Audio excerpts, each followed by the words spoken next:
Alright, so this Knife Thoughts video is going to be an unboxing and general overview of a couple of knives from Smoky Mountain Knife Works.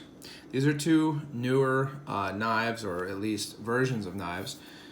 One of them is a Rough Ryder Stockman, and it's a new series using VG10 steel. So pretty excited about that one, really looking forward to putting it to use and comparing it to other knives with VG10 steel. And then also in this package is a Case 2020 Vault Pocket Hunter. So it's a pattern they've done before, but they're bringing it back for the out of the vault knife for 2020. So let's open it up using my bullnose. Ken at Blue Creek Cutlery still has some of these, I think, so if you're looking for a bullnose, check him out, bluecreekcutlery.com.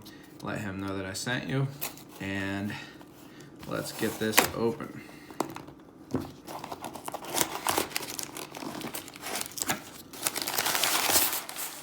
So I had to stop the video to edit out my address. People have told me that I should not put that on there. I've never really thought it was a huge deal, but I'm just gonna edit that out. Haven't looked at these knives yet. They're still sitting where they were when I pulled them out. So this is first impressions. I haven't opened them yet, but I just wanted to stop it and edit that out. So let's see what we got. Here's the case. I'm gonna look at that one second, I think. And here is the Rough Ryder in VG10. So let's take a look at this one. So first off, this is a new series, not a new pattern. This is the same, I think, medium Stockman that Rough Ryder has done in a bunch of, countless almost iterations. But this is a new series, and the main thing is that it has VG10 steel.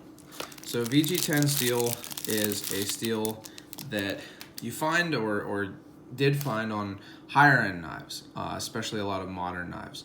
But the handles on this are aluminum. I actually thought it was two pieces, but it turns out it's not.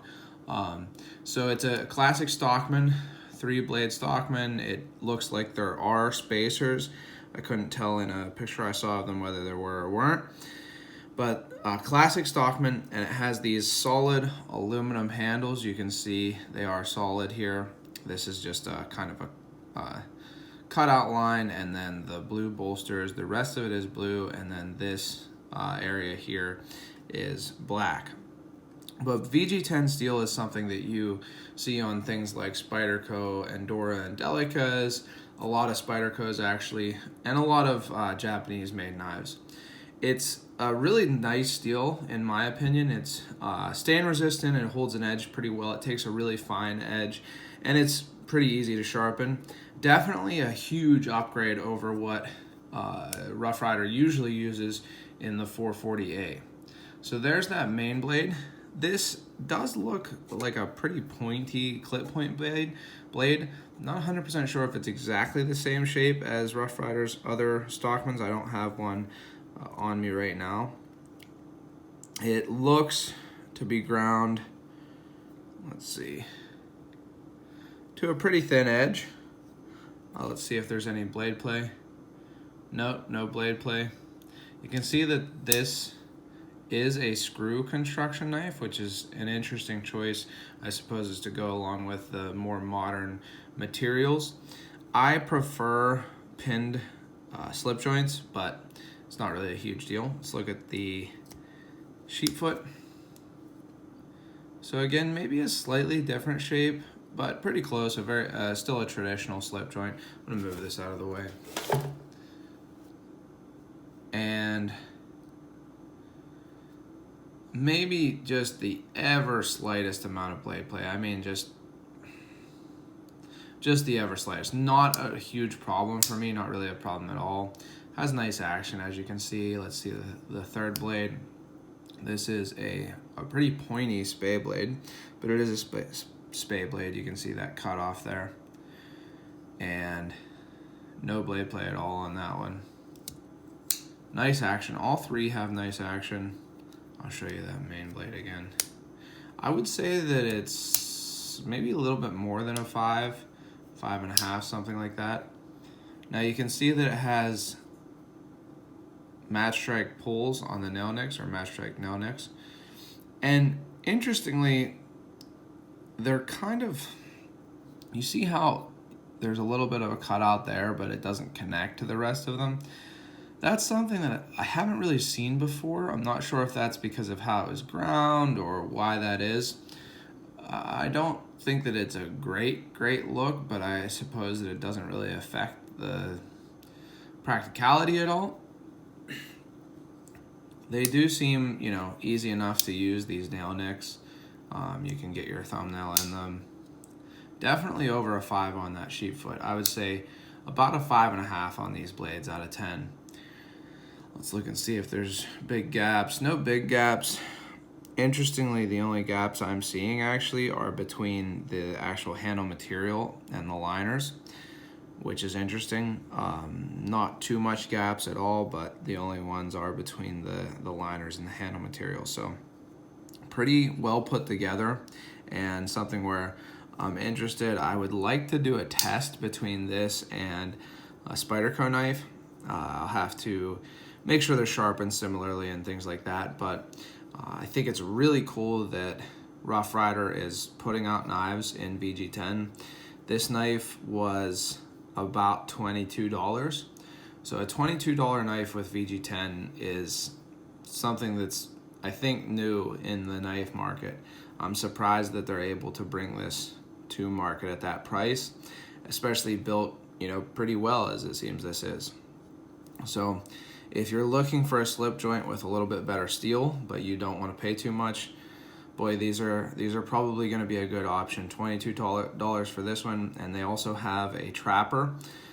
I think that it's slightly less expensive, which would make sense because it's fewer blades, but I'm sure that they'll come out with more. I mean, Ryder has a lot of different patterns that they use, and I'm sure that they'll come out with more. Like I said, I'm hoping to do a follow-up on this after I use this to see how this steel stacks up against Spyderco's VG10. So keep an eye out for that, and let's move on to the next knife here. So like I said, this is the Case Pocket Hunter. It's the knife that Case is bringing out of the vault for 2019, or I'm sorry, not 2019, this is 2020. 2019 was the Barlow. And I'm also planning to do a full article and video on this knife, so keep an eye out for that. This is just an initial impression and overview. So the first thing I noticed, one thing that I'm always worried about getting a Case knife, is that they are centered well. Of the Case knives that I've gotten recently, a lot of them have not been centered well. So I'm happy to see that these are centered well. Now another thing that I've found with Case knives is that there's blade play in the closed position. And it doesn't look like that's the case, so I'm happy with that. Let's look at the back springs. Well, there are some gaps. You can see there's some gaps on both springs on between the spring and the liner on the mark side. So, kind of at this point, you just have to expect that with Case. There's going to be some gaps. But let's see how the action is. So no half stop apparently. No blade play on this clip point blade. And nice action, closes well. Neither blade is proud, especially with this upturn at the handle. See, this secondary blade, or it's not really a secondary, it's a full-size blade, but the straight spine, I think they call it a Skinner blade, Case does, on these hunters as well as the pocket hunters, especially apparently on the pocket hunters, the nail nick can be a little harder to get to, but honestly I don't think that I have any problem getting to it. My fingernails are pretty short right now, and seems pretty easy to get to. No blade play. No blade play on this one either. And good snap. So I'm pretty happy with that. I have had, like I've said, kind of some not great experiences buying Case knives recently. So I guess let me qualify that. I don't want to sound too negative. I got a Case Sodbuster Jr. from Alaska. Sorry, Northern Knives in Alaska. and it is a nice knife. I'm not really complaining about it. It's a little off center, not a huge deal at all, some gaps, but a little off center and some gaps.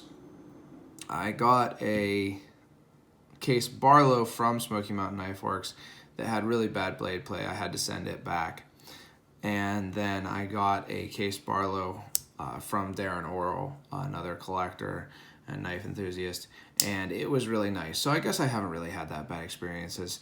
One of a dealer and person who puts out some YouTube videos and stuff, slip joint collector, slip joint. I'm forgetting exactly what their name is, but they had a lot of issues with case knives. But honestly, now that I'm thinking about it, I've had pretty good luck. You do have to kind of expect some gaps and every now and then an off-center blade, but this one's nice. It has a little bit of gaps towards the mark side, but no blade play, no bad centering. So really a cool little knife. I like these little knives. A lot of people don't like them. I put a poll up on Instagram to see if people wanted me to do a single blade or a double blade. I didn't really like any of the single blades that are out so far on this model. So one thing that Case doesn't do very well is their edges. I just touched this edge, and this has about the roughest feeling edge I've ever felt. That is almost comical. I don't know. I've said this before in videos. I don't know what Case uses to grind their edges, but like it has to be such a low grit. They just feel so rough. They feel almost serrated. And when I touched that edge, it was honestly shocking. It feels like teeth. Really, really crazy. So I'm definitely going to have to sharpen that. But this one's not quite as bad, but still, it's like, I mean, do they use 40 grit, 80 grit, something like that? So that's always kind of funny to see how their edges are. People complain a lot about Gradation Cutler's edges, and sometimes their edges are thick, which the case edges are not thick. They just are really, really rough. The GEC edges are thick but smooth. Case edges thin but very, very, very rough. So it's kind of like, which do you prefer? I think either way they need sharpened to be as sharp as I like them to be. But nice little knife. I'm excited to put this in my watch pocket and carry it around, get to know it, and do a full article on both this knife and on the Rough Ryder in VG10. Again, this is just a first impressions overview. So if you're interested in seeing those full videos and articles, make sure you subscribe to my channel here. Hit the bell for notifications so you know when I do post new videos. Check out my website where I post the articles. That's knifethoughts.com. And follow me on social media at Knife Thoughts, Instagram, Facebook, everything like that. And as always, don't forget to go out and do good.